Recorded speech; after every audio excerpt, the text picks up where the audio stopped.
working with empty is to actually be focused on the sentient beings who we will benefit.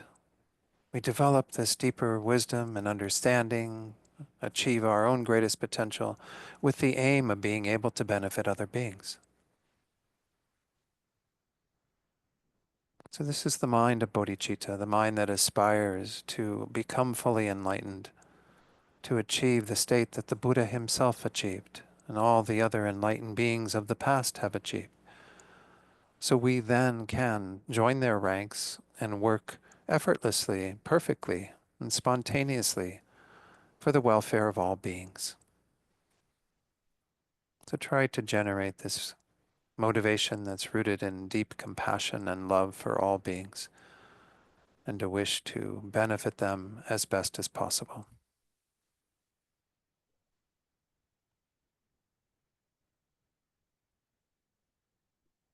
And then you can open your eyes fully, and we'll begin. So again, welcome everyone today to this workshop. I was asked to do this workshop by Rami Johnson, who's the previous spiritual program coordinator. We have Leah here now. Thank you, Leah, for joining and taking the reins from Rami on that. And I guess she had been to some talk where she heard emptiness presented in kind of a very simple way, and and she asked me if I would do that. I don't want people to think that I'm in any way trying to lessen the importance of doing deeper study on emptiness. What I'm going to do today is an attempt to kind of work with this concept in ways that will help us get some looseness in our minds, perhaps around this.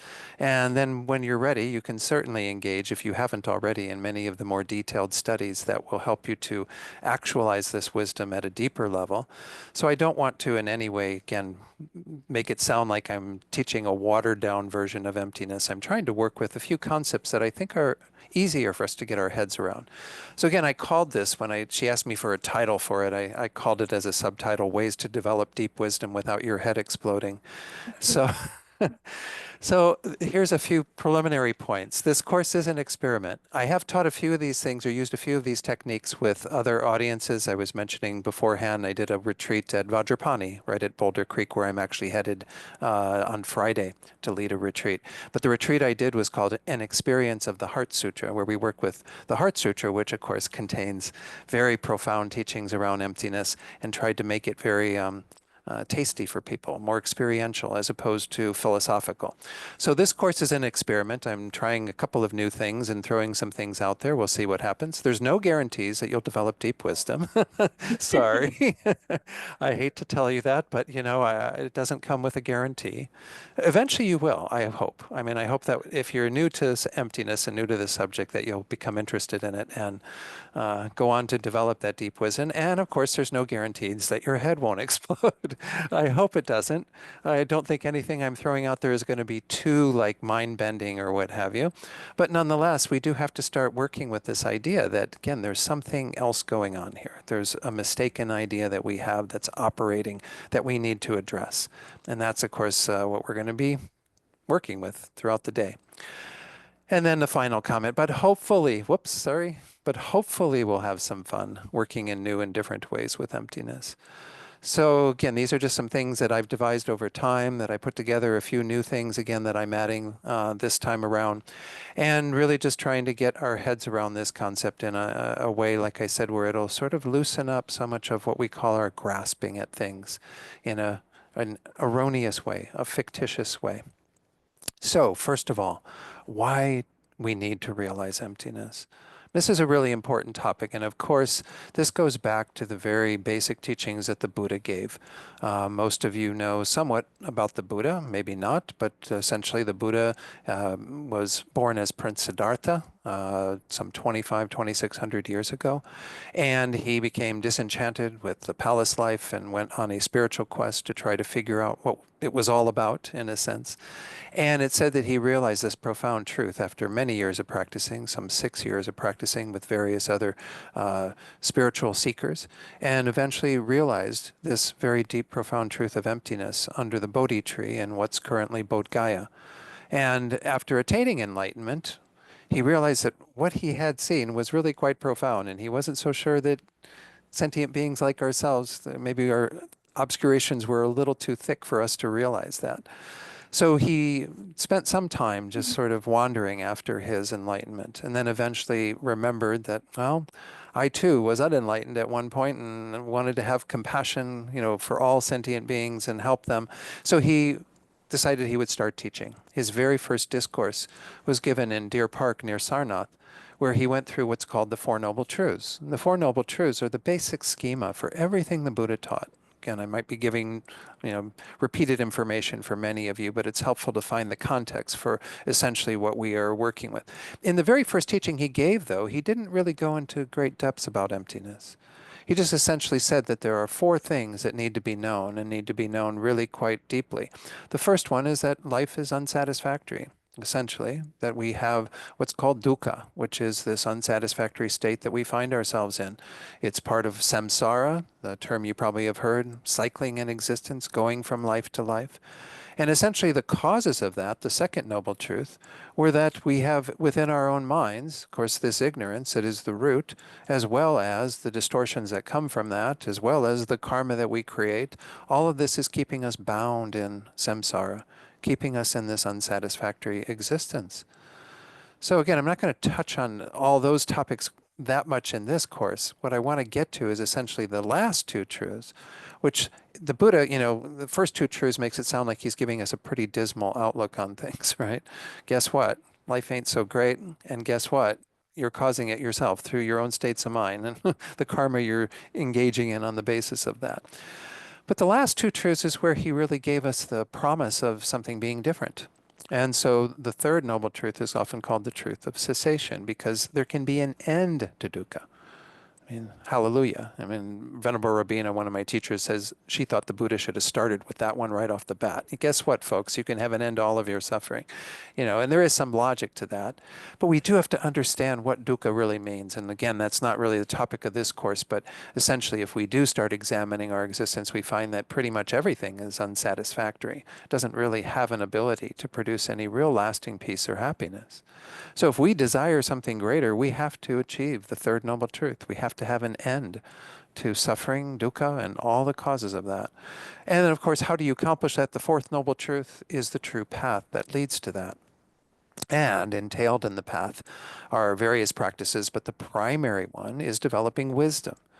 So essentially, this is what our whole kind of structure of the Buddha's teachings is to eventually cultivate the deepest wisdom that will act as the remedy to the ignorance that is causing our problems. I have a way of normally teaching this, and some of you have seen this diagram before, but I find it somewhat helpful. I call this the tree of samsara.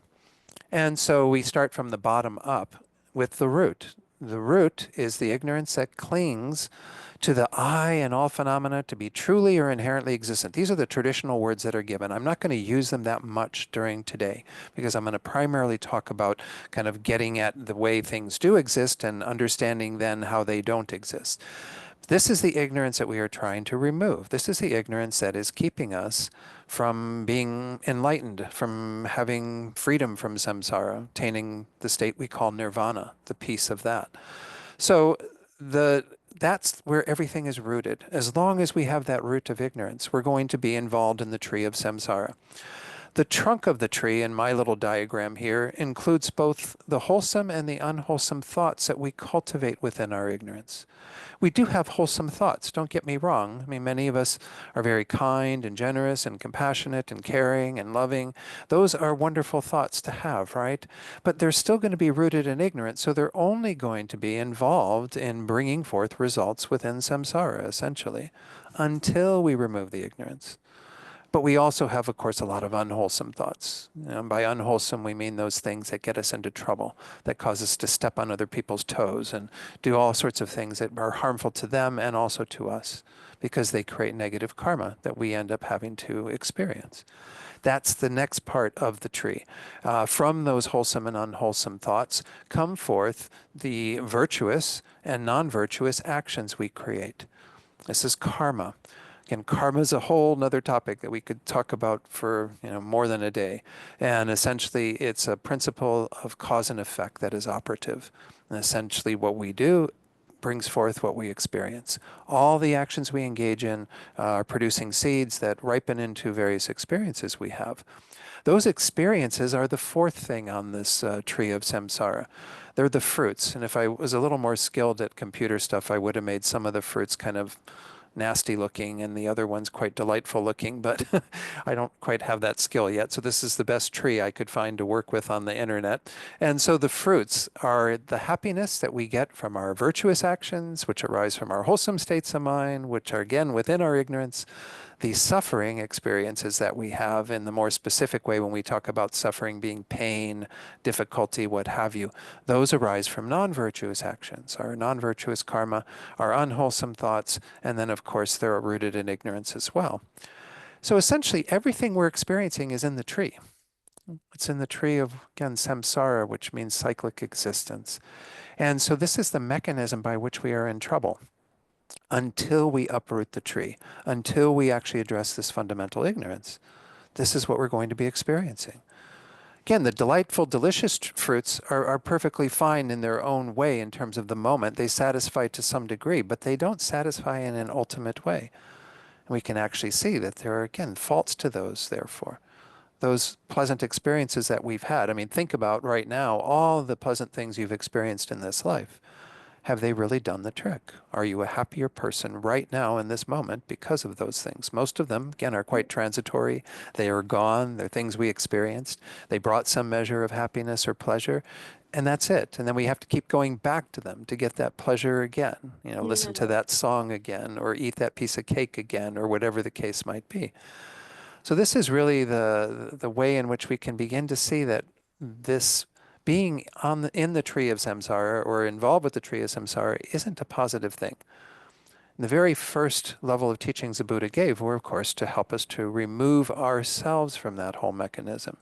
And as I said in the motivation, all beings, though, can attain that. So we also want to generate this wisdom and develop our own mind so we can help others to extricate themselves from the tree of samsara as well.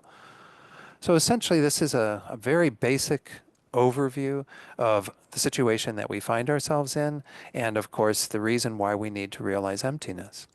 Because this root, we're going to talk about it in a moment, this root is an ignorance that is not seeing things correctly.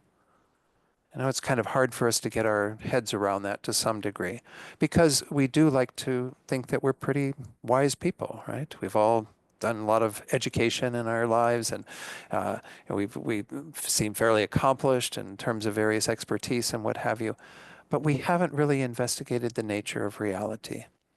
So it becomes a bit of a metaphysical question to some degree as to how things actually exist.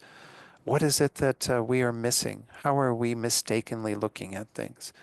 And this is, of course, again, what we're going to be dealing with today. So I do want to just check in and see if there are any questions on what I presented, because that's the context. And I know that many of you have that basic context for the Buddha's teachings.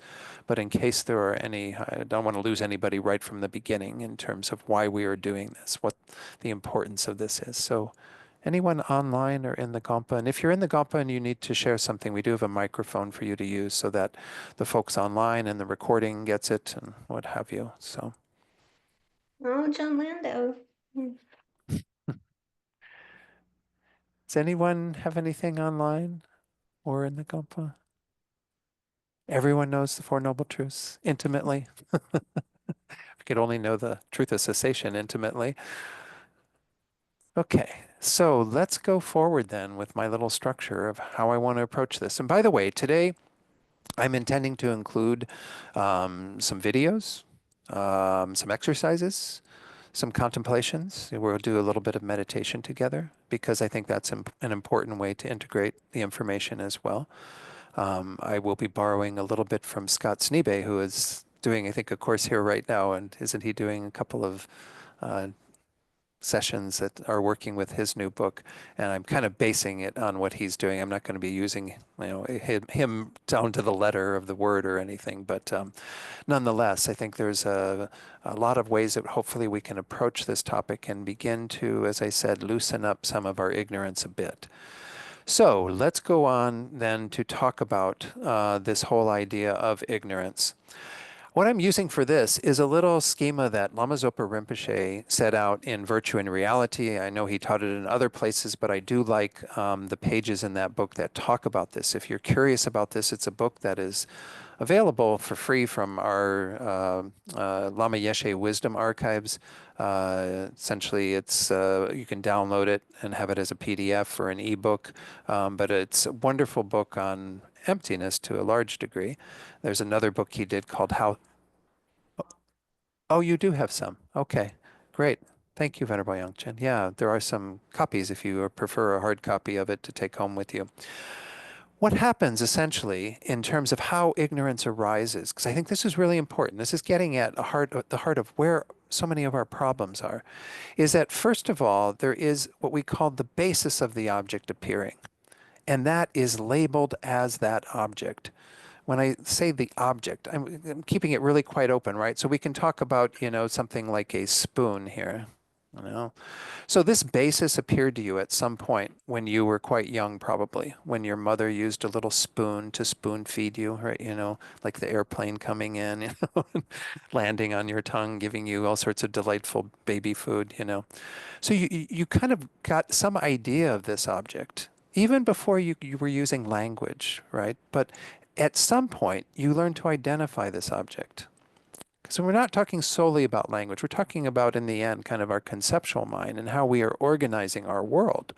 But this object came into our existence and we learned what it was to some degree. And maybe again at the beginning when we were just going goo goo gaga, we didn't really know it as spoon, but we had some relationship to this object because we saw it as the mechanism by which food went from the jar into our mouth, right? I mean, again, a baby doesn't think this way. A baby doesn't go, oh, use that object there to grab the food out of the jar and put it in my mouth. A baby is just intent upon getting what it's attached to, right? That food that is going to satisfy it, okay? So there is a pre-verbal component to this. But that's the very beginning step. And I always say that if we stopped there, just in terms of identifying it through our minds as what it is appropriately labeled, that would be the end of the game, right? There would be nothing involved, right? If that was all that was operative, is we were simply identifying things in our world as what we are identifying them as, correctly identifying them as a spoon or as a cup or as whatever.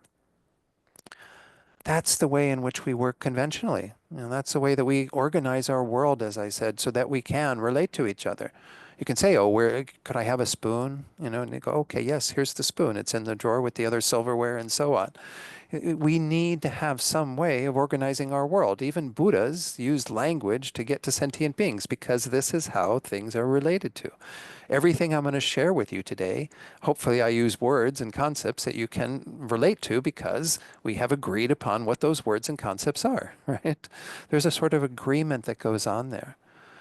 So Rinpoche, in his wisdom, he's saying, well, the very first thing that happens is just this basis for this object, which I'm going to, again, refer to it as that. And then this idea of this being spoon, all right? And as I said, if we stop there, we probably wouldn't have any problems, wouldn't have any major problems. Well, there's a second step that's involved in this, and then a third even. So let's go ahead and look at what Rinpoche says, and we'll get our heads around this idea of how ignorance arises on the basis of all of this. So we've labeled this as spoon. The object then appears to us to exist from its own side, to kind of have its own spoonness, if I can use that word. It's a strange word, which is essentially a false appearance. So what is happening, and this is kind of a weird mechanism that's going on, but it's on the basis of the fact that we've had ignorance. If we get rid of ignorance, of course, eventually we can also get rid of this false appearance. The ignorance goes first, and then the false appearance eventually will fall away. But essentially, because we've had this ignorance, which I'm going to get to in the third step, I haven't gotten to it yet, but in the third step, when we develop that ignorance, we are creating this imprint in our minds that causes the spoon to appear as if it's got its own spoonness. Right? I mean, and it's happening with every one of us, right? As soon as I took it up off the little plate here and held it up, you're like, oh, Don's holding a spoon. Wonder what he's going to do with that spoon. Okay, so we have this idea because it appears this way. It appears to have its own identity kind of established out here on its own. doesn't appear to come through the first step. The first step was where, as children, again, that's where I learned where a spoon was. I think we all probably learned when we were quite young. We got this label for spoon, an idea for spoon, even before we got the label, and that's how we related to it. And we kind of have forgotten that that's the process by which spoon even exists. But it's appearing now back to us as if it's got its own reality, as if it is established out here on its own. And that's problematic. That's where we get into trouble, is because we don't even question that appearance. I like to use, before I go on to talk about the third step, I like to use the example of a dream frequently. I used this yesterday when we were on the 8 verses trail, when we were talking about the final verse where we get into a little bit of emptiness teachings.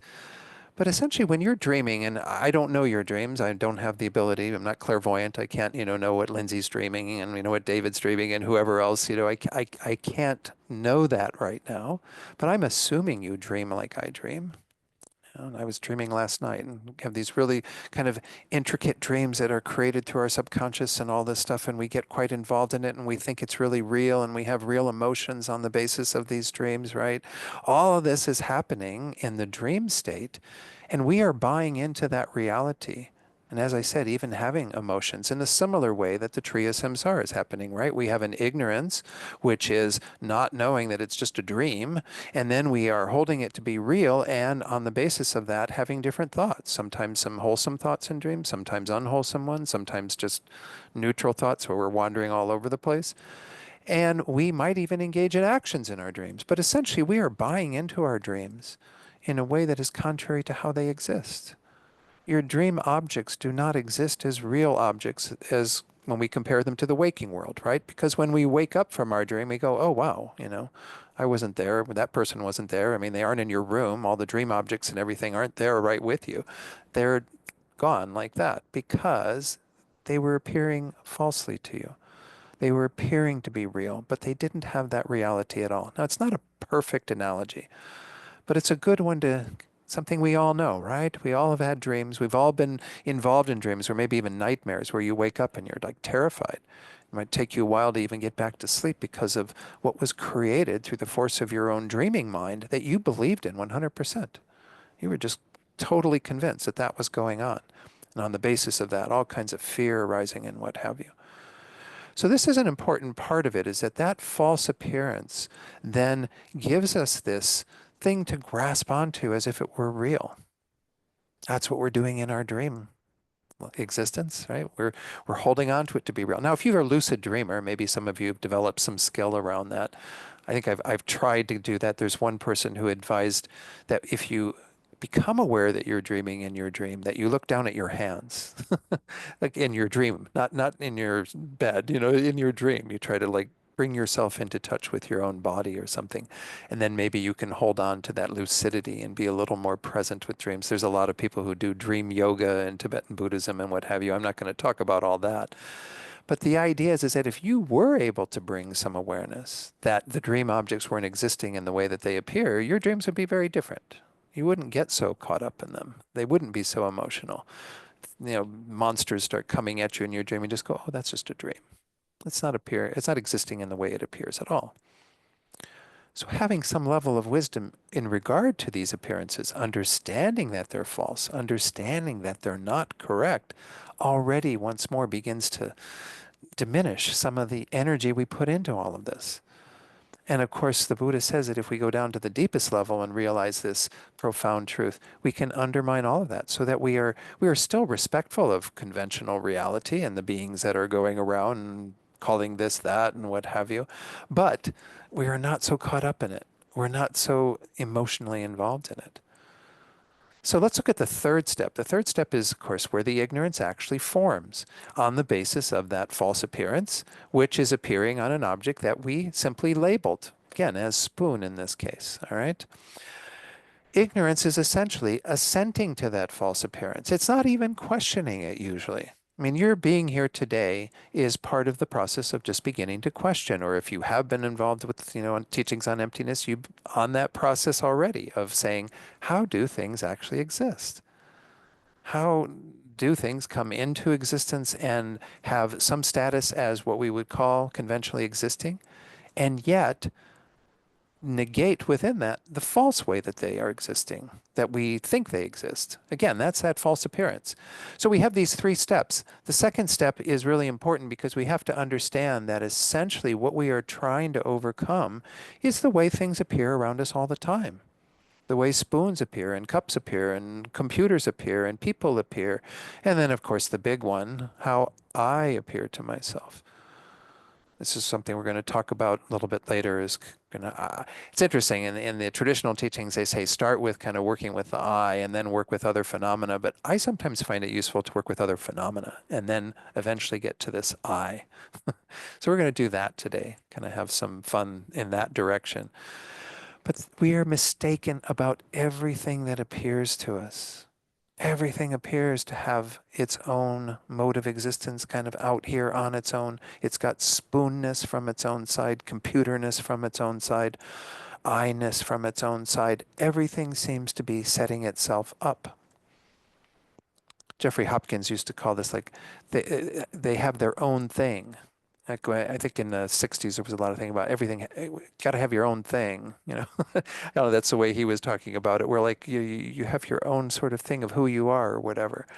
Things don't have their own thing. They are identified as different. If I had a fork here and I had the spoon in my hand and a fork in the other hand, they're different phenomena, right? We're not getting to this place where like we're not going to give a definition to anything. We're essentially going to acknowledge that once more conventionally, we decide in that first step that what appears here, we're going to call a spoon. And if I had a fork here again, then that basis with the tines of the fork and the handle and what have you, we're going to call that a fork. Doesn't negate that you have these two different eating utensils that are used very differently, right? I want a spoon. I didn't want a fork. So again, this is perfectly fine, that first level. But then spoonness appears to be out here and forkness out here and all of these things that we relate to. And then we agree to it. We totally assent to it. And it kind of breaks our hearts when we think about it in regard to first ourselves, because we've been caught up in all this just by making that error every day of our lives and every moment of our lives.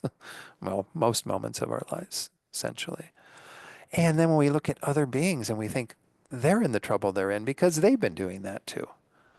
So this is, again, relating it back to that tree of samsara. This is what's operating that is causing us all of our problems, is that we are essentially going to these phenomena with a belief that they exist in reality, in the way that they are appearing.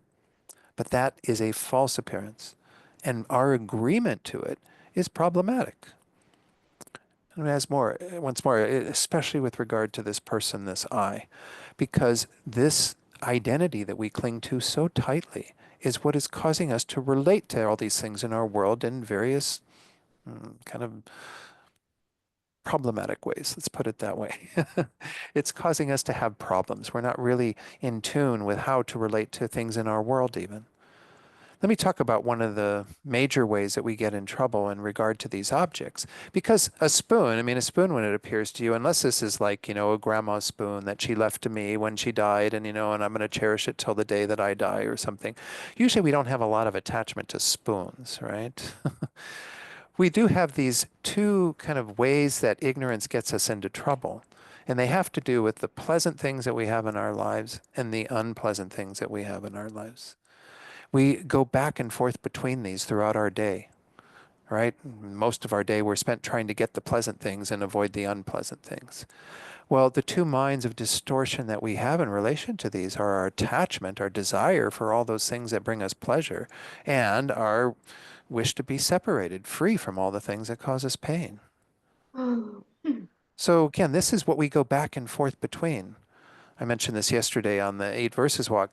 Our Lama Yeshe used to say our minds are like a yo-yo. We go up when we get what we want, we go down when we don't get what we want, we go up when we get what we want, we go back down when we get something we don't want.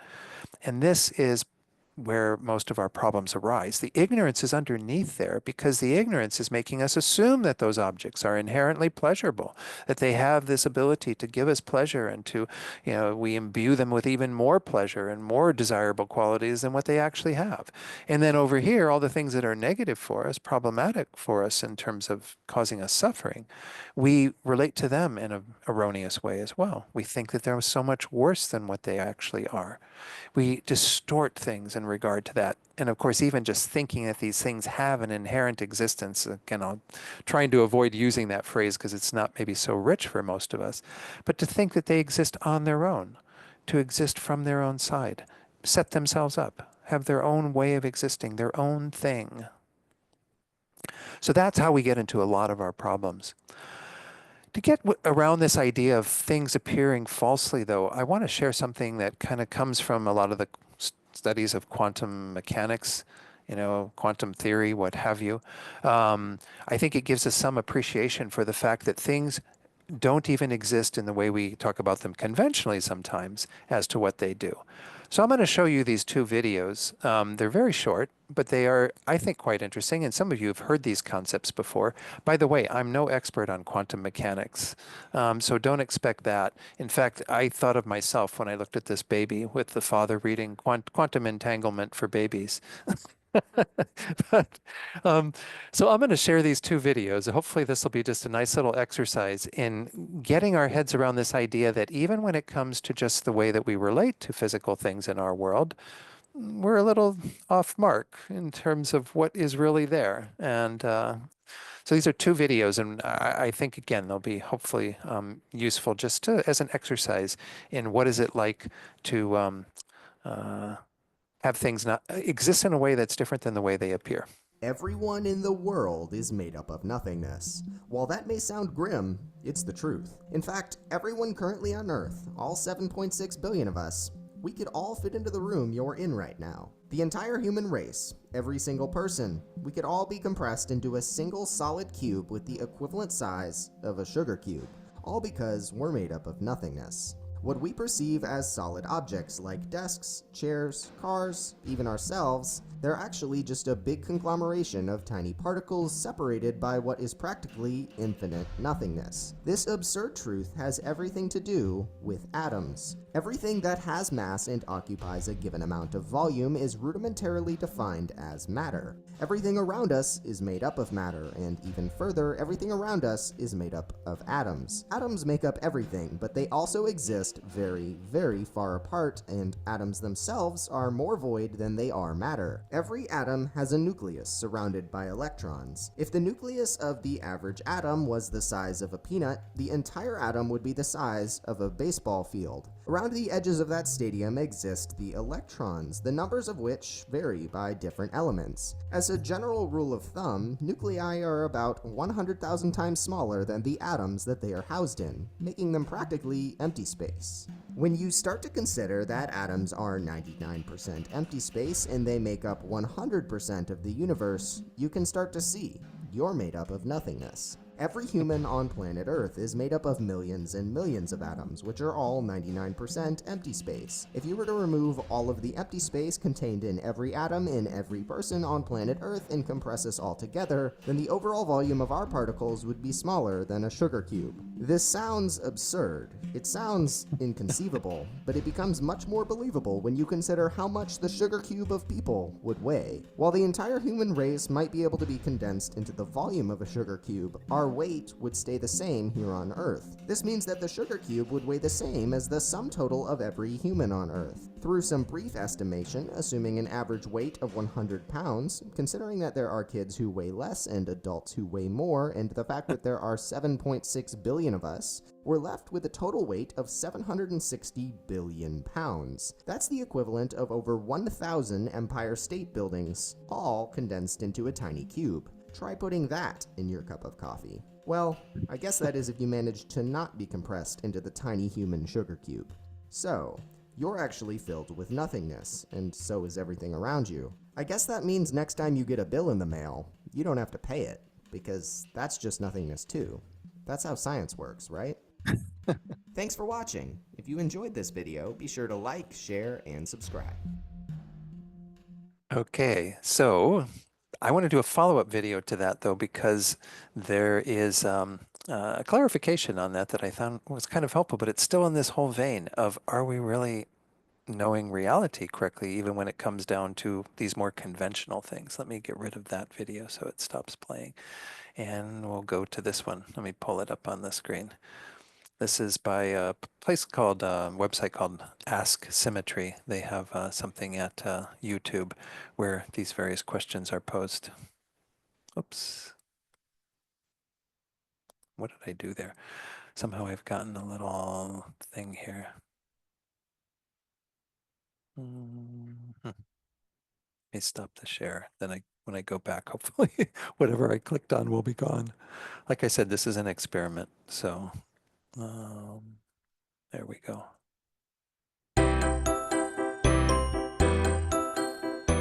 If atoms are mostly empty space, then why does anything feel solid? The question itself is a little bit flawed because it has a couple of ill-defined phrases in it. One of them is empty space, and one of them is feels solid. So for something like empty space at the atomic level is not the same thing as what we think of it as empty space when you imagine, say, planets revolving around a star. That's not what happens at the atomic level. Because of quantum mechanics, the electron does not orbit in a single elliptical orbit, but instead forms an electron cloud where it's basically everywhere at once. So empty space is not empty space at the atomic level. But maybe you're still dissatisfied with his explanation, because how can something as lovely sounding as an electron cloud still make things feel solid? The first answer you might come up with is, I know that electromagnetism is a force. And I know that when two electrons get close together, they start to repel each other. Maybe that's sufficient to cause this sensation of solidness. Turns out that's not sufficient. I could, in principle, push hard enough to overcome the electromagnetic force. But at some point, quantum mechanics dives in again and says, no dice. And it turns out that there's something called the Pauli exclusion principle. Because of a certain class of particle that the electron belongs to, it's not possible for two electrons to occupy the exact same quantum state. This is the larger effect that, so when I grab the subway pole, what's really happening is the quantum mechanics at the atomic level is not making it possible for me to shove the electron clouds of my hand and the electron clouds on the surface of the subway pole into the same quantum state. So quantum mechanics is a bit of a dictator in this capacity. I hope you understood that better than I did. Yeah, like I said, every time quantum mechanics comes up, I'm a little bit like, okay, can we talk about something else? But again, it's just getting at this idea. It's not emptiness at all. We're not talking about emptiness yet. I mean, we're just, because empty space was used in there, I don't want you to get confused. But the idea is that we don't even relate to what we consider to be kind of solid material things around us in a way that understands with wisdom how those things actually exist. And there is that idea of empty space, as much as it was clarified in the second video as to what we're really talking about, still that is not the solidity that we think is there. Again, we had dream objects where we think that there's a real object there in the room with us and we're going through those experiences or whatever, and then they don't really exist. They don't exist that way when we wake up. We have science showing that things are not exactly the way that they appear to us either, in terms of the solidity that we feel through grasping onto things like spoons and what have you. So this is an important part of it. And sometimes this isn't emphasized enough, I think, in teachings on emptiness.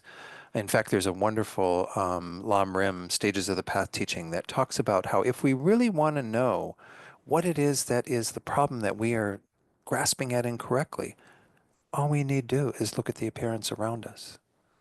Everything is appearing to us this way. As I said, when I first held this up, it's like the spoonness was all here on the object, like covering the object. And in fact, what I'm holding in my hand is not a real spoon. It's the basis for spoon. And this is what we're going to get into next, is kind of really understanding, well, then how are things actually established? How is it that things actually exist? We did a little bit of that with even that little introduction of how Rinpoche talks about the way in which our ignorance is operating, because that ignorance arises on the basis of how we actually establish what exists. In the end, we're going to see that this is really the only way that things exist, is that this basis appears to us, and then we give it a label.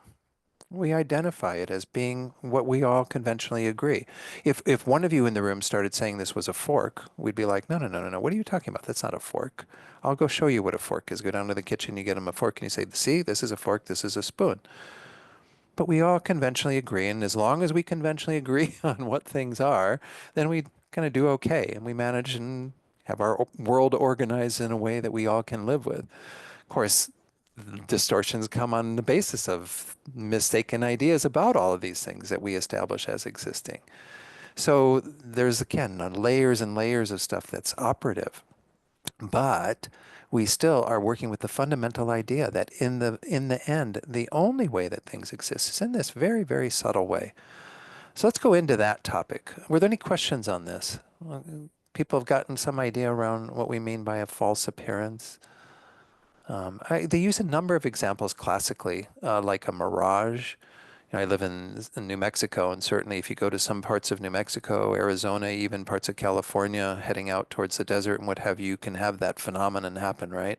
Where you're on the very flat surface and you're headed towards something and it starts shimmering, looking like water. Well, the first time you saw it, you may have thought, wow, there's water out there. Maybe you hadn't heard of a mirage. But then the further you drive and the closer you get to it, the more you realize it wasn't water at all, because you've passed the place where it would have been from what you had seen, and there's no water there, and the mirage maybe is further up in the distance. So we have mirages, we have echoes sometimes that are used as an example. They use sometimes magicians' illusions, which in our modern day culture, we do have magicians. People are professional magicians who kind of deceive people with various illusory things.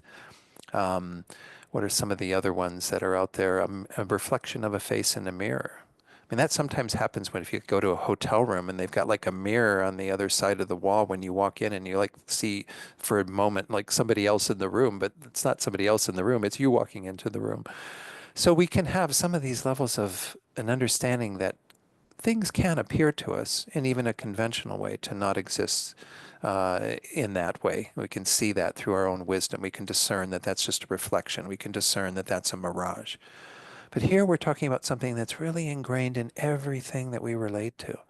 So it's a little bit tougher, a little bit harder.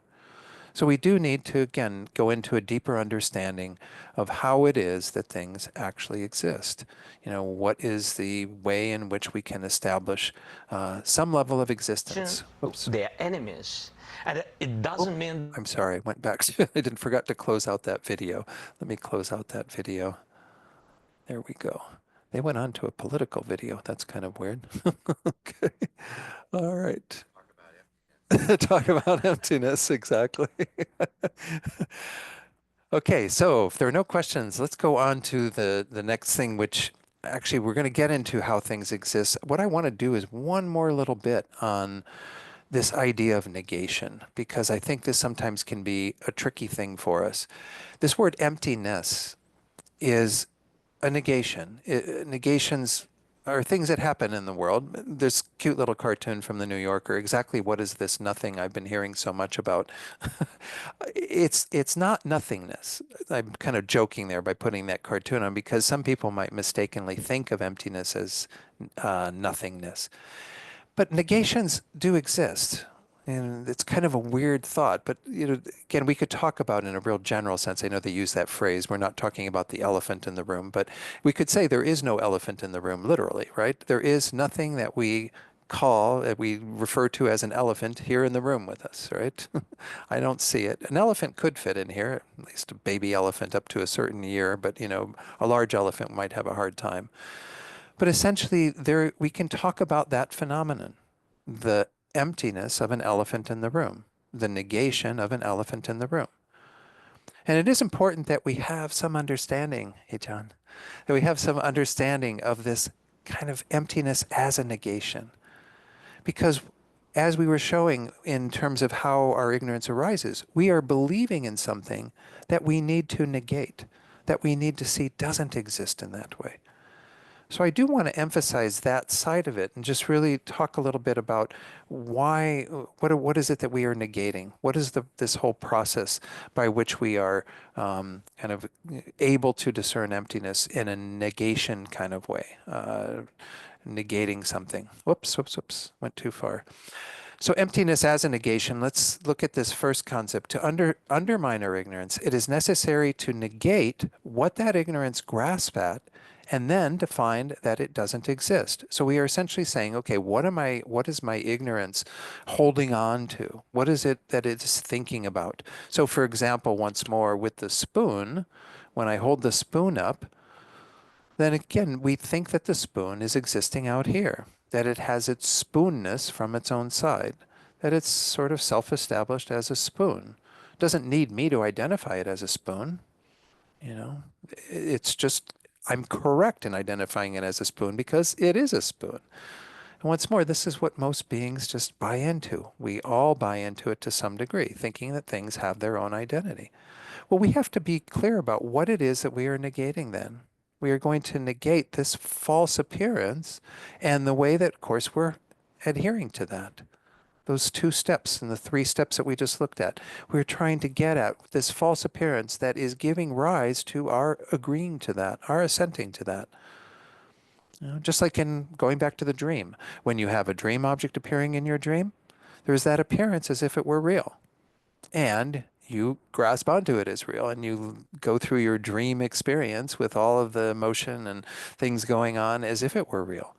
And then again, you wake up and suddenly it's not real. Well, what we're trying to realize with emptiness is how things lack this way of existing that is similar to our dream objects and lack some way of being established on their own, existing kind of on their own independently. And this is a phrase we're going to see more and more. This idea of independent existence is something we need to negate. So, therefore, we have to be very clear about what it is that we are holding to exist wrongly. We really have to get at what is that, the term is used, object of negation. You know, the something that we can get at what we are believing in that we want to negate because it's a false belief.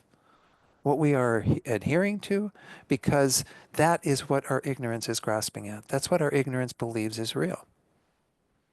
So this is an important part of it. In fact, in some of the traditional techniques for realizing emptiness, they talk about how this is the crucial step. If you are actually able to get at this false appearance and the way that things seem to have their own identity, that's the big step, and then everything else is kind of a piece of cake afterwards. Discerning what this is the toughest part of realizing emptiness, to really get that this is around us all the time. Sometimes they use the analogy of like fish in water. Do fish really know what water is? Because it's just what they live in. It's like their whole environment. Everything is around water. That's what they breathe out of and swim in and everything. It's very hard for them to think about it in an objective way because it is all part of their experience. Well, part of realizing emptiness is we have to get really clear about this false appearance, about this way that things are seeming to exist from their own side, but lacking that entirely. And the techniques, of course, that the Buddha taught are really to help us to undermine that once we've really gotten clear about that. And in our dream state, it's pretty obvious because when we wake up, we have a point of reference then of, oh, that object didn't exist in the way that it appeared at all. But while we are in the dream state, we don't have much cognizance of it at all. Those dream objects are appearing and we're buying into their reality.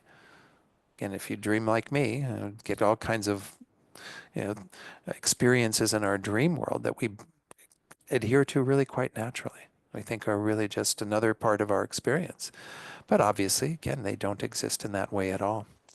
So one analogy that Venerable Rabina, one of my teachers, she often uses is the idea of kind of like a drawer where you have various things and something is missing from it.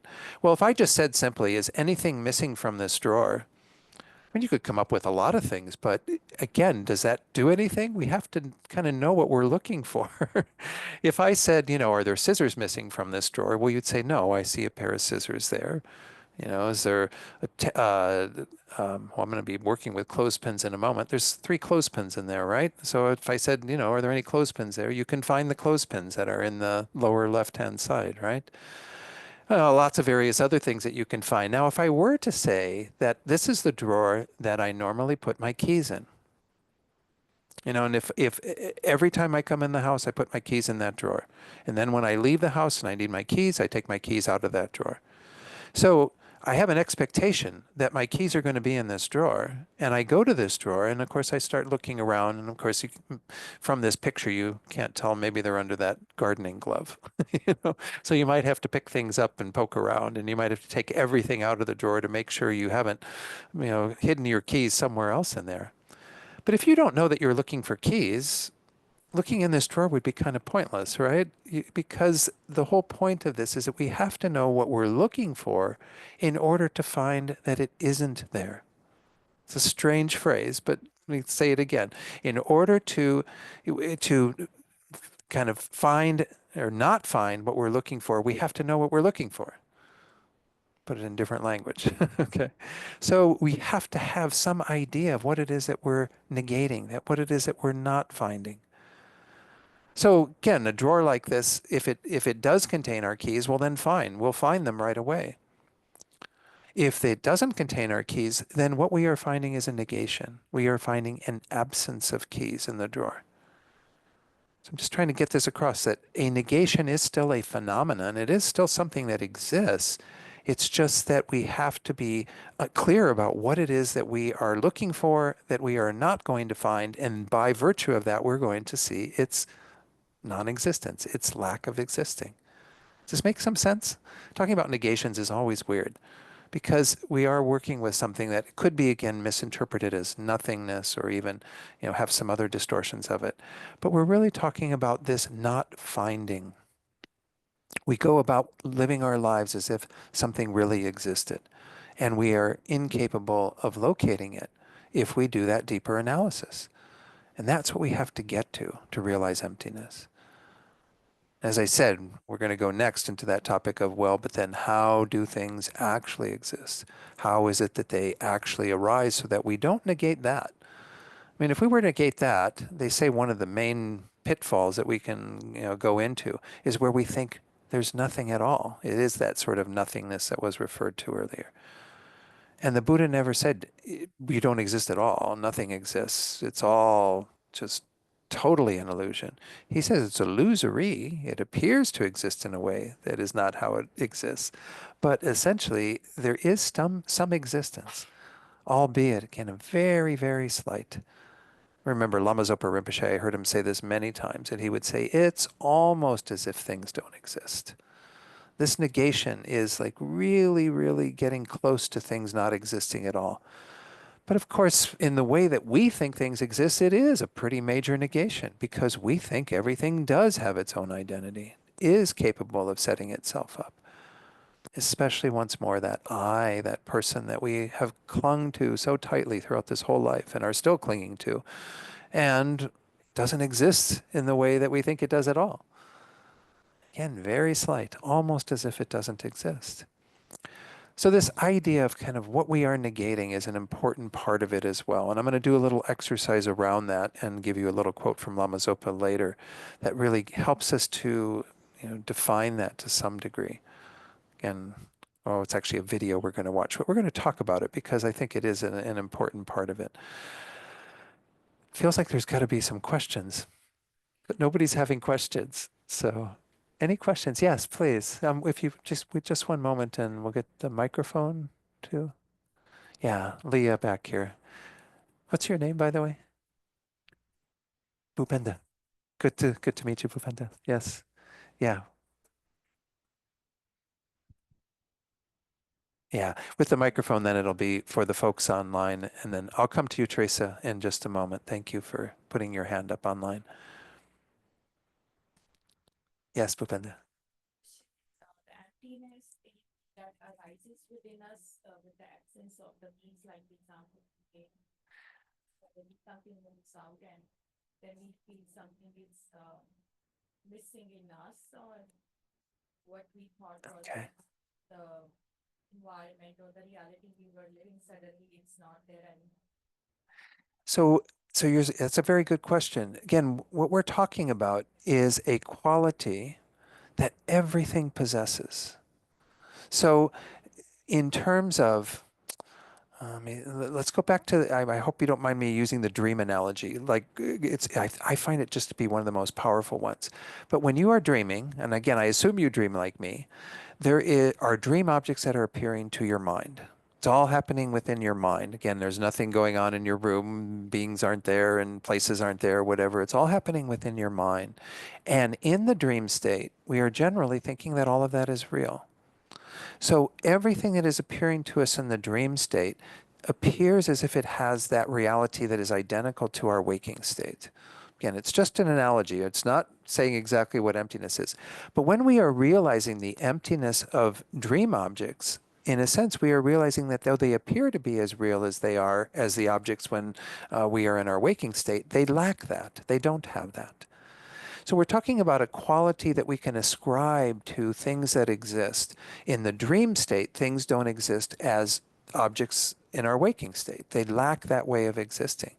When it comes to the emptiness that we're referring to as the big topic in this course, then what we're talking about is things having their own identity. Again, being able to sort of set themselves up as if it's a spoon right out here from its own side. Always was a spoon, always will be a spoon. And the only way to refer to it and to think of it is as a spoon.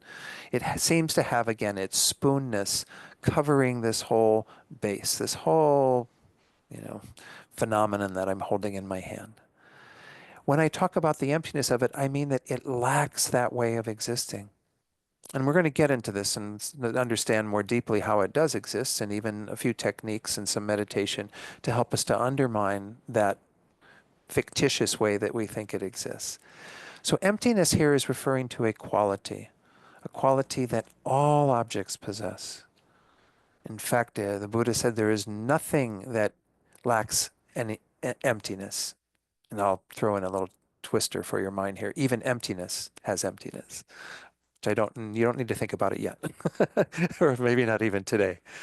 But does that help to delineate a little bit more? So we're talking about an object that we realize, a truth that we realize.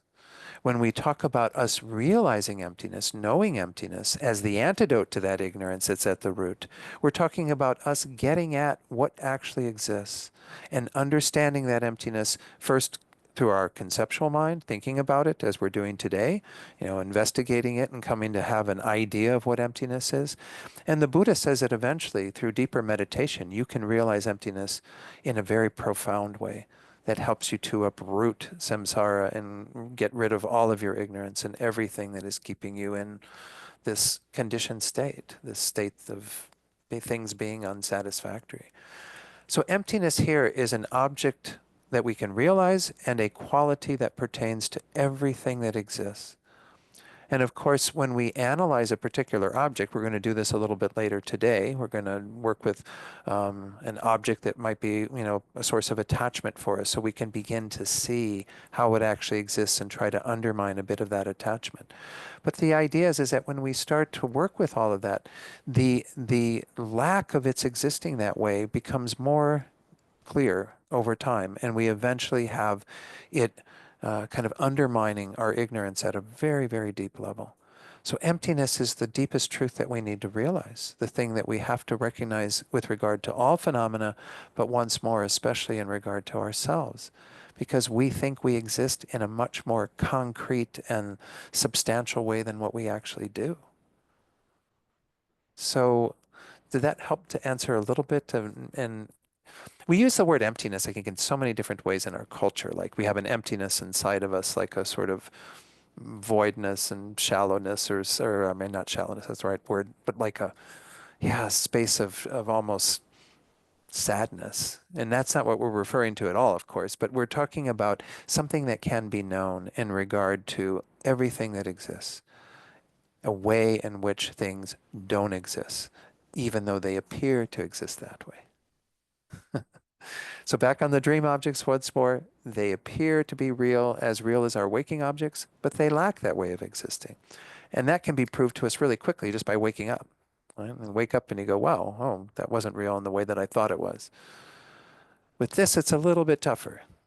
But what we're doing today is hopefully to get a little bit looser around it and have some idea of what we're aiming for in regard to this. But it is important that we have some, understanding at that level. Hold on one second and let me get Teresa. Teresa, if you wouldn't mind coming in. Yeah, I appreciate your explanation. It's really helping. And I don't know if my mind's exploding, but I love the analogy of the keys in the drawer, right? If you don't know what you're looking for, you can't see that it's not there. That's awesome. Then I try to move that to the dream, Uh-huh. and I can't do it. And I just wonder if there's a way you can do that. I don't know.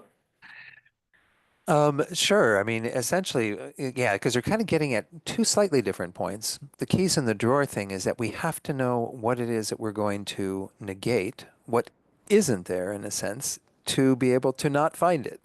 You're using a lot of negatives with this. That's sometimes the problems. And we start working with negations and our minds kind of go, okay, what are you talking about? But once more, when we talk about an absence of the keys in the drawer, that is something that we can determine, that we can find actually by not finding the keys. We find the absence of the keys by virtue of not finding the keys that we're looking for. Everyone can agree with that? Kind of get behind that as a an affirmative statement, even though it's negations in there. We get at the absence of the keys in the drawer by not finding the keys that we're looking for. With our dream objects, we could say that we can get at the way our dream objects are mere appearances and not real objects. They're just dream appearances in terms of our ability to find that they don't exist in the way that they appear, because we have to, again, negate those as real objects. Again, dream objects, most of us don't get into too much trouble in our dreams, and dreams don't have a really heavy kind of energetic tone to them, though they do affect us, obviously. But they're not like in our waking life when we are engaging with other beings in a real way, because if beings appear in our dreams, there's no real being there. It's just something coming out of our subconscious and the dream state and what have you. So we don't necessarily have to negate our dreams. But say you had a child who was having nightmares every night, right? And they were waking up and just terrified and had to crawl in bed with you, and they were just, don't want to even go back to sleep because it was so terrifying and what have you. You'd want to find really skillful ways to work with that child to undermine their belief in those dream experiences, so that they begin to have a little looseness around it when they might still have nightmares, but when they wake up, they go, oh yeah, that was just a dream. That doesn't really exist in the way that it was appearing, right? Again, they might not use that language, but I'm just kind of using it as an example. So dreams, we can have those situations where our dreams become problematic for us. And at that time, we would do something similar to the keys in the drawer. You go looking for the real object of that dream, and you might be doing that in your waking state because you had that nightmare, and then you wake up and you go, oh, I was dreaming about some monster or something in the house. Well, you can go looking for the monster in the house and shine the flashlight in every closet and every corner of the room and not find that monster to be there. But essentially, you have to go through some process of negating the reality of that you were adhering to in your dream state. Because in the dream state, you were believing it to be right there with you. And, the icy cold fingers of the monster coming at you and getting ready to touch you or whatever. And then you wake up from it and you go, oh, that isn't there. That isn't real. It's a negation as well. So both of these are getting at a negation. The keys in the drawer negating their presence because we have to understand what it is we're looking for before we can not find it. And then the dream object where we want to negate its existing in the same way that our waking objects do, so that we don't get frightened of these objects in our dream and what have you, or even attached to them. A lot of desire can arise in dreams as well. So this is the idea behind those two, that we could make a connection between them, Teresa, in terms of they are both working with something that that we need to negate, but they are a little bit different in terms of, once more, we do still have something that we're relating to in terms of the dream object and its functionality. And it's in terms of the absence of the keys. Well, it does have some functionality for us because then we have to figure out where the heck we left our keys, right? If our keys are not in the drawer and we see the not finding of the keys in our drawer, well, then it leads us to some consequences we have to deal with. So there are some differences in those two analogies. But nonetheless, they are both working with some similar concepts. And of course, if we don't know what it is we're going to negate, that's the whole key of all of this, then how can we know what we're going to realize? How can we possibly see once more that it doesn't exist? And he starts using so many of these negation words, it becomes a little bit of a brain twister. Did that help a little bit though, Teresa? It did. I got it for, I mean, I don't know how long I'll hold on to it, but that was very helpful. Thank you. Yeah, I mean, give yourself some space in this workshop we're doing of just like, whatever you get, and don't worry too much. And I will constantly be kind of going back to some similar concepts throughout the day because we do have these exercises that will take us in that vein. But what's your name, by the way? Bob. Good to see you, Bob. Is it working online? Are you? I'm not sure I'm hearing it in here, but is it on?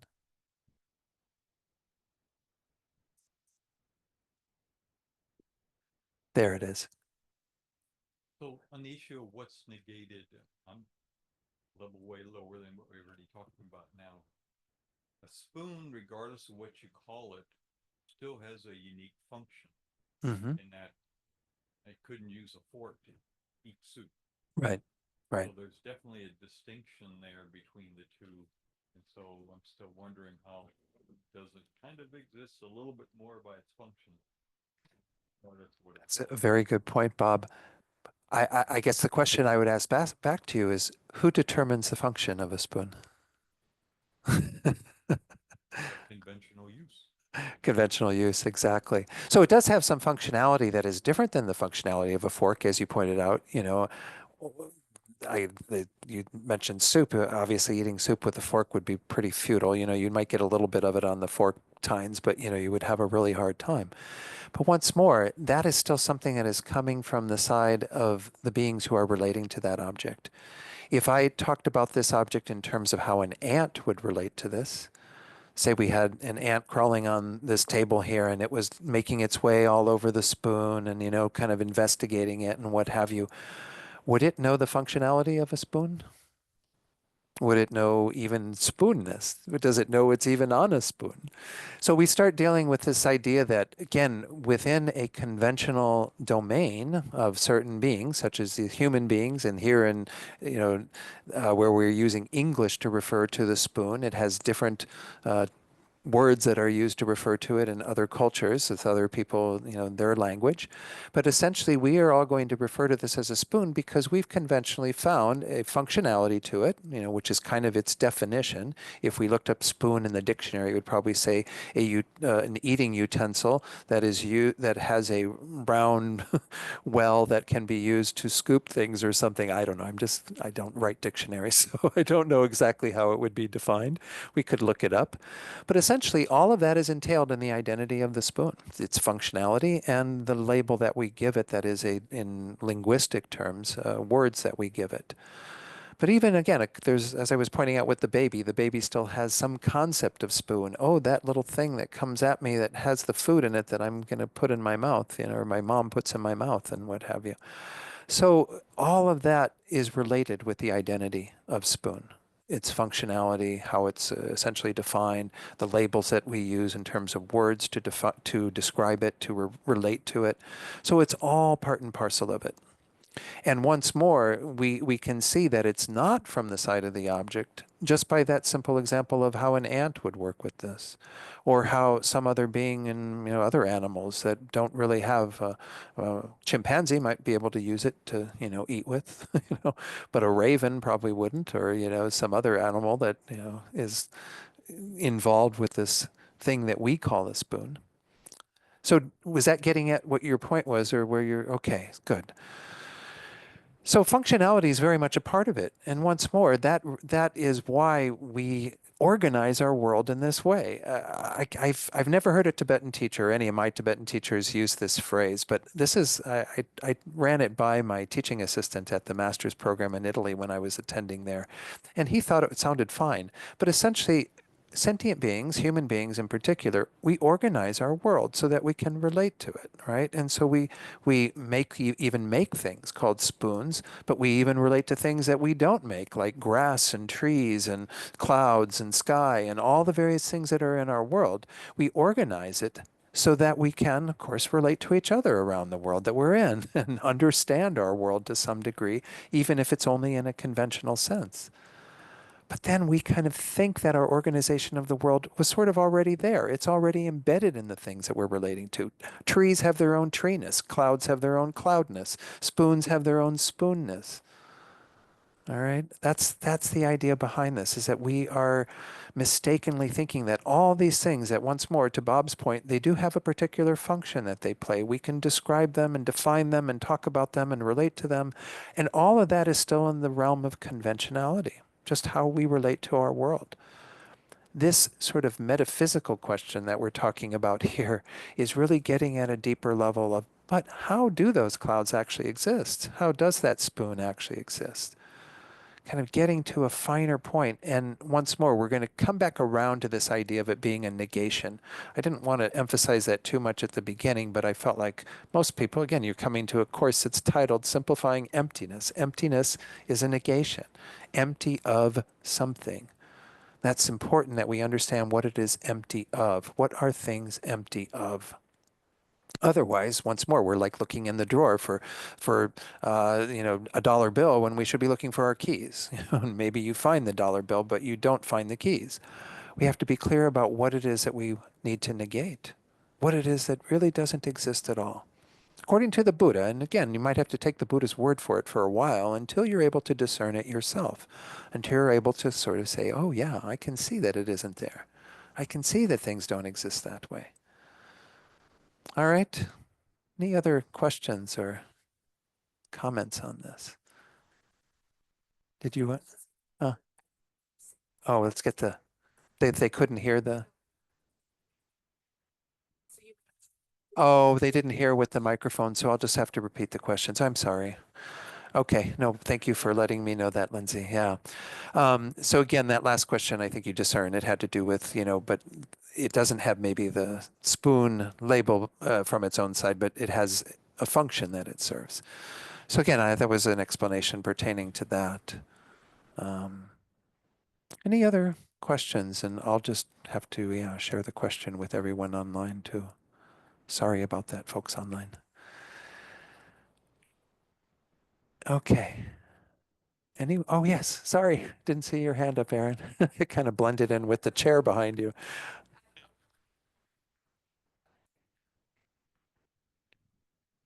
Okay.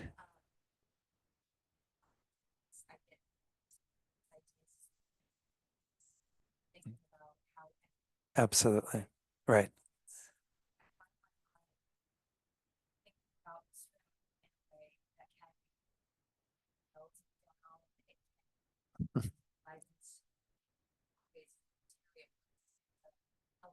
Yeah.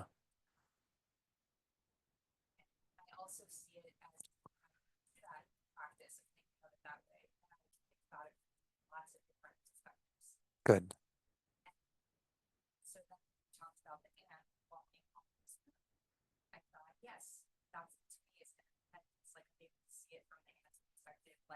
Uh-huh. Absolutely.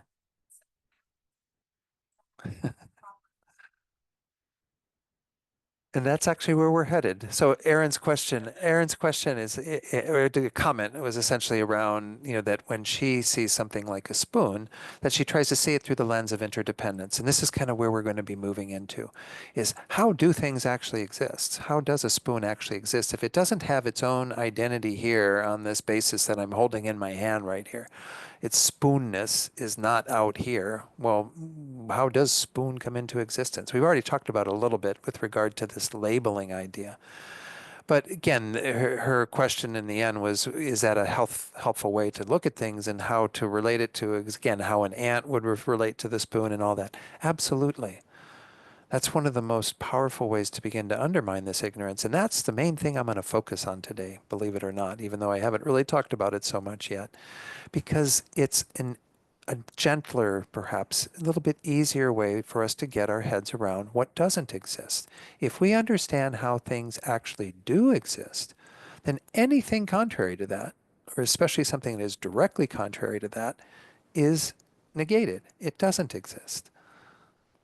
Make sense, right? If we understand how our dream objects exist, then anything that is contrary to that would allow us to know what's to be negated and, of course, to negate it eventually. So let's go back to the dream example, which again, I'll probably use so many times you'll be sick of it. Maybe you're already sick of it. But if you're in your dream and you are having some lucid dreaming, then you are doing that. You are looking at, okay, this is a dream object that is appearing to me to be real as my waking life. But because I know that I am dreaming, well, then I'm not going to get all the emotion around it. I'm not going to get all attached to the things that are delightful and pleasant and fearful of those things that are frightening and, what have you. I can relate to them in a much saner way and not have my mind go crazy in my dream state when they aren't even real as my waking state.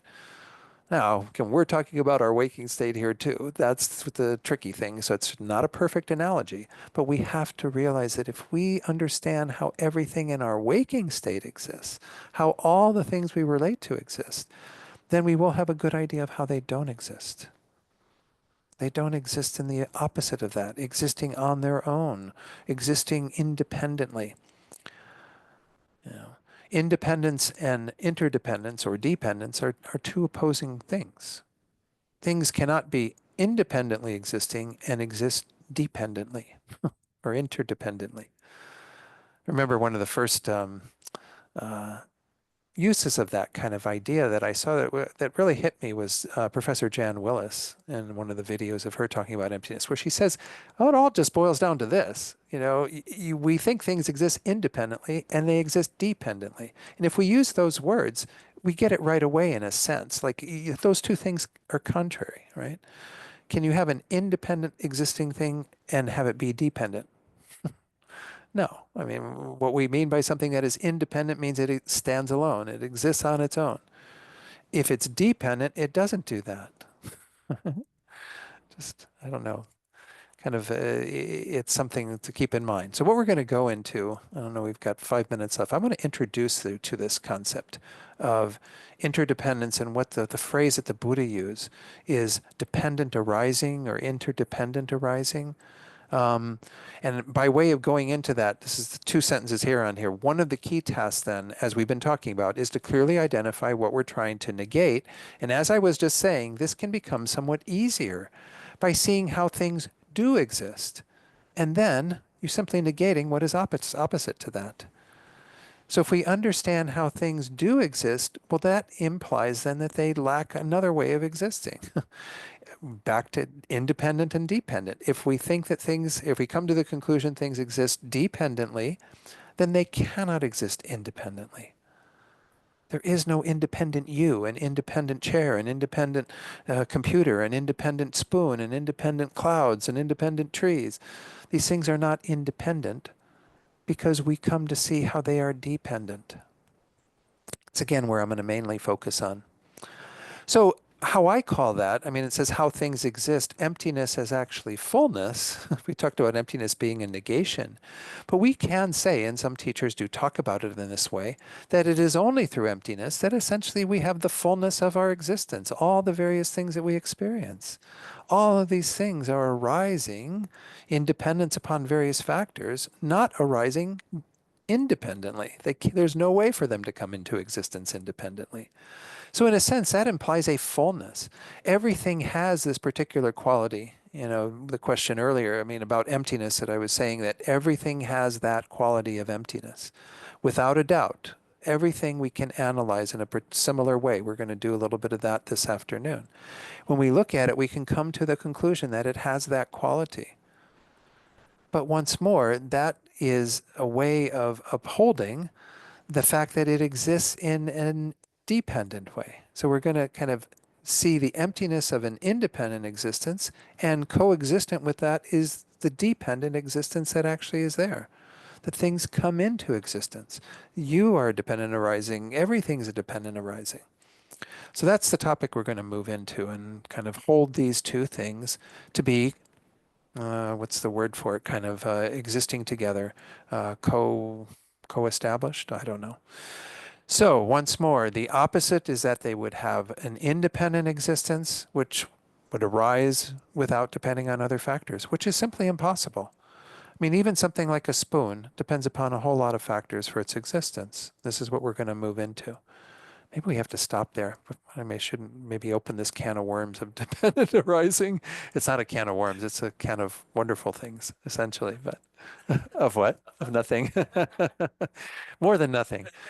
Um, so a final question, maybe, because we're getting really close to 12:30. We do have our lunch break. Is everyone kind of on track with this to some degree? Like I said, this is an experiment. I apologize for any deficiencies in my ability to teach this. Know that, I mean, sometimes it's really useful to go to those heavy duty texts that are like commentaries on the Heart Sutra and all these great philosophical treatises that, our teachers who have come before us have established. There's really a wonder to all of those things. But we sometimes have to bring it down to earth a little bit. I hope I'm doing that some. Just, again, we will relate to even utensils a little differently when we eat our lunch, right?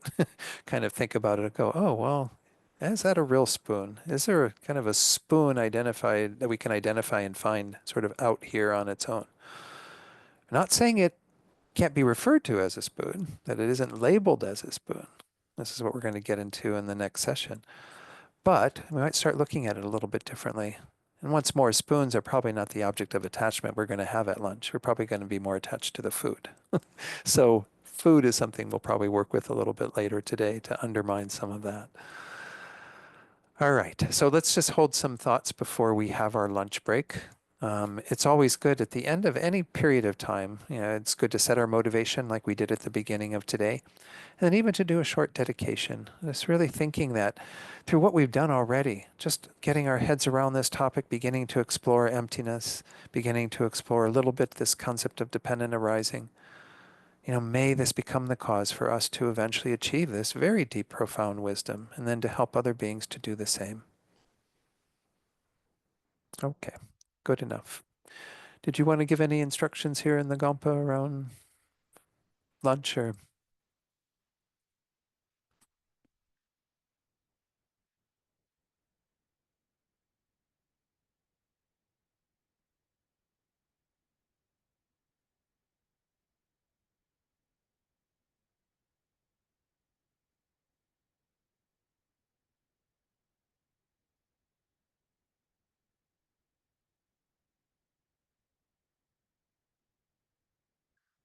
Okay, so we are reconvening in an hour at 1:30 Pacific time. All right. Thank you, everyone. Enjoy lunch.